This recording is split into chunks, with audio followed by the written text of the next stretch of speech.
Slowly I read her note once more. Then I went over to the nose next door. Her teardrops feel like rain that day.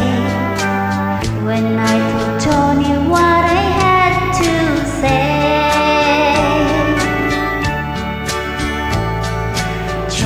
Tony, please don't cry. You'll forget me by and by. You're just 15, I am 22. Joy, I just can't wait for you.